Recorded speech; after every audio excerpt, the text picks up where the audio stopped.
జకర్యా గ్రంథం 6వ అధ్యాయం. నేను మరలా తేరి చూడగా 2 పర్వతముల మధ్య నుండి 4 రథములు బయలుదేరుచుండెను. ఆ పర్వతములు ఇత్తడి పర్వతములై ఉండెను. మొదటి రథమునకు ఎర్రని గుర్రములు, రెండవ రథమునకు నల్లని గుర్రములు, మూడవ రథమునకు తెల్లని గుర్రములు, నాల్గవ రథమునకు చుక్కలు చుక్కలు గల బలమైన గుర్రములుండెను. నా ఏలినవాడా, ఇవేమిటి అని నాతో మాట్లాడుచున్న దూతను నేనడుగగా, అతడు నాతో ఇట్లనెను, ఇవి సర్వలోకనాథుడగు యెహోవా సన్నిధిని విడిచి బయలు వెళ్ళు ఆకాశపు చతుర్వాయువులు.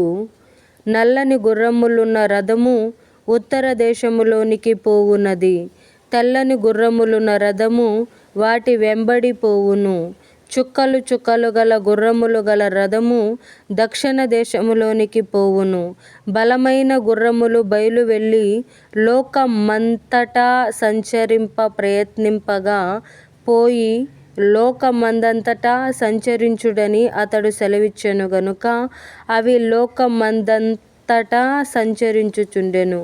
అప్పుడతడు నన్ను పిలిచి, ఉత్తర దేశములోనికి పోవు వాటిని చూడుము, అవి ఉత్తర దేశమందు నా ఆత్మను నెమ్మది పరుచునని నాతో అనెను.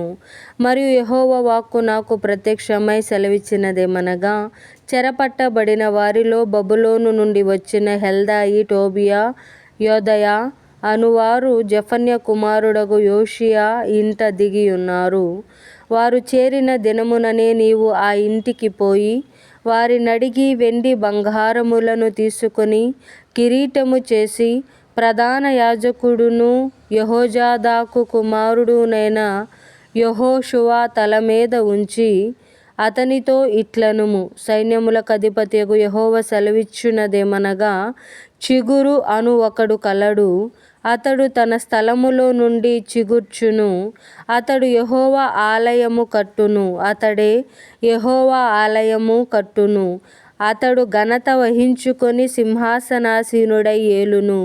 సింహాసనాసీనుడై అతడు యాజకత్వము చేయగా ఆ ఇద్దరికి సమాధానకరమైన యోచనలు కలుగును.